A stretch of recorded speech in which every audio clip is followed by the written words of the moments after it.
Pengacara Brigadir J mengatakan pokoknya di tangan pemerintahan Jokowi hukum paling rusak. Bukan negara hukum lagi, sudah negara otoriter, negara kekuasaan.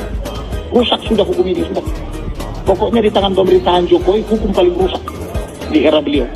Makanya selalu saya bilang, saya bukannya apa-apa ya, selalu saya bilang Pak Jokowi, sudahlah dulu membangun infrastruktur itu. Bangunlah dulu SDM-nya. Karena percuma dibangun infrastruktur, kalau SDM-nya rusak, nanti dirusak juga itu bangunan. Kan begitu. Jadi tolonglah Pak Jokowi sebagai kepala negara dan kepala pemerintahan dibina mereka ini melalui saluran-saluran yang resmi, diadakan pelatihan-pelatihan, penyegaran, diajarkan hukum acara supaya mereka mengerti hukum acara gitu ya. Bagaimana cara menegakkan hukum material. Kalau begini terus, ya bagaimana? Kamarudin Simanjuntak ini tidak sadar. Presiden Jokowi banyak membantu memuluskan pekerjaan advokasi dia kepada keluarga Brigadir Yosua. Dengan cara apa? Memberikan penekanan kepada Polri untuk menuntaskan kasus ini. Tapi yang dilakukan oleh Kamarudin Simanjuntak malah menyerang Presiden Jokowi. Beliau berkiprah ke sana kemari ingin supaya lampu spotlight itu tetap mengarah pada dia. Yang dilakukan itu menyerang ke segala penjuru dan seolah-olah beliau itu menjadi pengacara si Maha Tahu.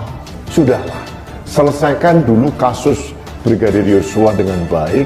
Tidak perlu menyerang-menyerang sana kemari tanpa bukti dan fakta. Karena panggungnya sudah mulai kosong, dia harus mencari tema-tema lain yang membuat orang tetap menoleh padanya agar panggungnya tetap berbunga-bunga, agar orang tetap tepuk tangan dan lampu sorot ada di dia. Teman-teman media bisa dengar sendiri dari YouTube yang disampaikan Kamarudin. Kalau misalnya tidak mengetahui apa musababnya dan tidak mengetahui tentang permasalahan sesungguhnya, lebih baik fokus aja pada penanganan perkaranya. Kamarudin Simanjuntak, dia ini adalah lawyer atau pengacara yang mendampingi keluarga almarhum Brigadir Joshua. Karena panggungnya sudah mulai kosong, dia harus mencari tema-tema lain yang membuat orang tetap menoleh padanya agar panggungnya tetap berbunga-bunga, agar orang tetap tepuk tangan dan lampu sorot ada di dia. Sekarang karena panggungnya udah mulai redup, dia mulai lagi ke level yang lebih tinggi. Yang dilakukan itu menyerang ke segala penjuru dan seolah-olah beliau itu menjadi pengacara si Maha Tahu. Kamarudin Simanjuntak ini sudah tidak lagi berperilaku seperti pengacara.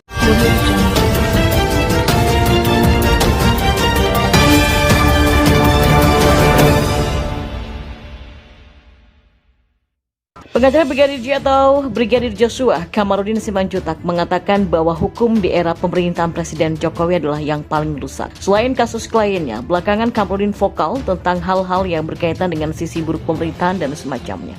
Rusak sudah hukum ini, sudah. Pokoknya di tangan pemerintahan Jokowi hukum paling rusak di era beliau, kata Kamarudin di video yang diunggah ke Twitter @panca66. Selain itu, Kamarudin juga menyarankan agar Jokowi lebih mengutamakan peningkatan kualitas SDM daripada pembangunan infrastruktur. Ya, politisi Partai Demokrat Cipta Panca Laksana menanggapi pernyataan Kamarudin soal rusaknya hukum di era pemerintahan Jokowi. Cipta Panca mempertegas bahwa yang mengatakan hukum paling rusak ada di era Presiden Jokowi bukan kadrun. Sontak pernyataan Kamarudin menuai banyak kritikan. Salah satunya politisi tanah air Ferdinand Hutahian yang menyemprot keras pernyataan pengacara Brigadir J itu. Makin kehilangan simpati, melebar kemana-mana. Kesan arogan karena publik berempati kepada Brigadir J. Tweet Ferdinand dalam akun Twitternya. Karena itulah pihaknya pun menyarankan agar Kamarudin untuk fokus dalam kasus tewasnya Brigadir J di tangan Irjen Verdi Sambo. Lai Juntak, fokus saja ke pengungkapan kasus Brigadir J. Publik mendukungmu soal itu. Jangan beropini terlalu jauh dan lebar, apalagi menyebut hukum di bawah Jokowi paling rusak. Tegasnya. Dalam video berdurasi 45 detik itu, Kamarudin menyebut bahwa Indonesia sudah menjadi negara otoriter. Ia bahkan belak-belakan mengatakan kalau hukum paling rusak terjadi saat era pemerintahan Jokowi. Jadi ini bukan negara hukum lagi, sudah negara otoriter, negara kekuasaan, ucapnya dalam video yang viral itu. Yang melanjutkan, rusak sudah hukum ini, pokoknya di tangan pemerintahan Jokowi hukum paling rusak di era beliau. Setelah itu Kamarudin menyampaikan himbauannya agar Indonesia mengutamakan sumber daya manusia atau SDM dibandingkan infrastruktur.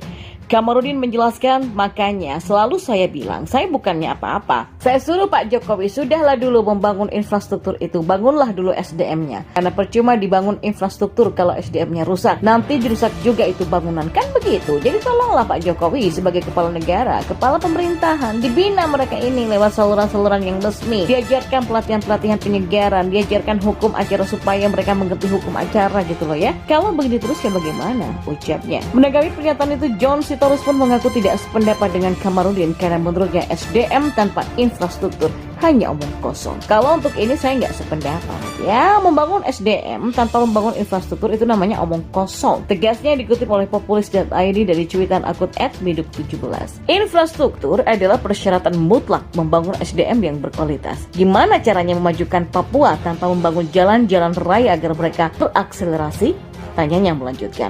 Setelah itu ia menyinggung soal pendidikan dasar yang sulit diakses sebelum era kepemimpinan Jokowi. Bagaimana cara meningkatkan SDM tanpa memulai dari pendidikan dasar, di mana fasilitas pendidikan dasar sebelum era Jokowi masih jadul dan susah diakses? Ujarnya.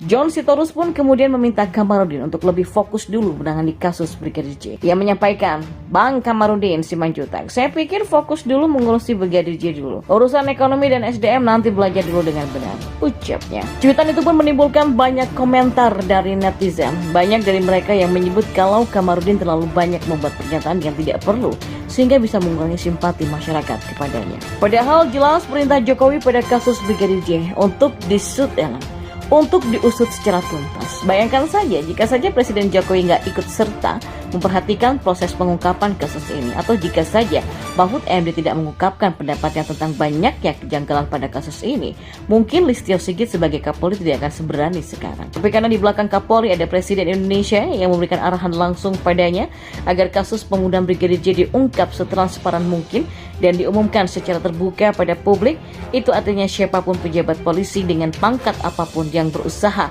menghambat penyidikan, maka mereka akan berhadapan langsung dengan Presiden Republik Indonesia. Jokowi kok dilawan? China saja negara yang begitu besar ditantangi Jokowi perang kalau kapal-kapal nelayan mereka tidak enyah dari perairan Indonesia. Belum lagi keberanian Jokowi mengunjungi negara-negara konflik seperti Afghanistan, Ukraina, dan juga Rusia. Apalagi polisi yang notabene ada di bawah Presiden, Jokowi tidak akan membuka kesempatan. Tapi Presiden Jokowi takut sama khilafah. Siapa bilang? HTI dibubarin, ACT bubar, AFPI bubar. Sebagai sebuah lembaga, Jokowi menangani khilafah secara prosedur hukum. Sebagai seorang pribadi, kewajiban Jokowi dan kita sebagai rakyat dalam memerangi khilafah adalah sama alias gak ada bedanya. Karena bahaya laten khilafah adalah musuh bersama yang harus diperangi bersama. Pada waktu itu Jokowi meminta agar Polri tidak ragu mengungkapkan kasus ini. Jangan ragu-ragu, jangan ada yang ditutupin, ungkap kebenaran apa adanya, ungkap kebenaran apa adanya, kata Jokowi dalam pernyataannya seperti dalam video di akun YouTube Sekretariat Presiden seperti dilansir dari Detik News. Jokowi kembali menegaskan sejak kasus ini mencuat, dia sudah meminta agar penanganan kasus ini diusut sampai tuntas. Sejak awal saya sampaikan, usut tuntas. Kasus ini menurut Jokowi penting untuk dituntaskan lantaran menyangkut kewibawaan Polri. Penanganan kasus yang ini penting menjaga kepercayaan masyarakat terhadap Polri. Jangan sampai menurunkan kepercayaan masyarakat terhadap Polri, tugasnya. Dan memang tak sampai di situ, pasalnya Jokowi marah besar karena pengusutan kasus tewasnya Brigadir J terkesan lambat. Hal tersebut diungkapkan oleh Menko Polhukam Mahfud MD saat diwawancarai oleh Ahmad Faizal lewat kanal YouTube-nya. Sebelum rapat dengan Presiden Jokowi, Mahfud MD mengungkapkan ia bertemu dengan Menteri Sekretaris Kabinet Pramono Anung untuk mengetahui arah dalam kasus ini. Saat itu kata Mahfud, Pramono Anung mengatakan bahwa Jokowi dengan tegas meminta agar kasus dibuka secara terang-terangan. Setelah komunikasi dengan Pramono Anung, Mahfud mengungkapkan bahwa ada rapat bersama Presiden Jokowi. Saat itu kata Mahfud, Presiden meminta agar kasus tewasnya Brigadir J cepat diselesaikan supaya tidak menimbulkan isu yang macam-macam. Terus ada rapat lagi nih, saya ketemu sama Presiden, diarahkan itu supaya jangan menimbulkan isu yang macam-macam, supaya cepat diselesaikan, jangan ada yang ditutupi, ujarnya. Ya, ketegasan Jokowi berlanjut kepada pemanggilan Kapolri Jenderal Listio Sigit Prabowo agar kasus diselesaikan dengan cepat. Presiden manggil Kapolri diberitahu supaya diselesaikan, setelah Kapolri baru saya jadi terpisah, ungkapnya. Jokowi pun menganggap keseriusan Polri memberantas judi ini pun menjadi pembuktian benar tidak Polri ingin berubah. Setidaknya itu yang saya tangkap dari keinginan publik saat ini.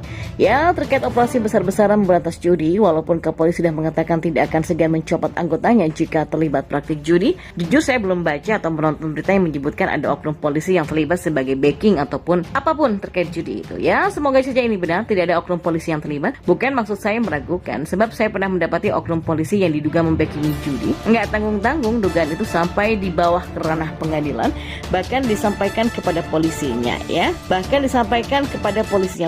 Tapi sayang nih ya, sedih deh untuk meneruskan kalimat dia.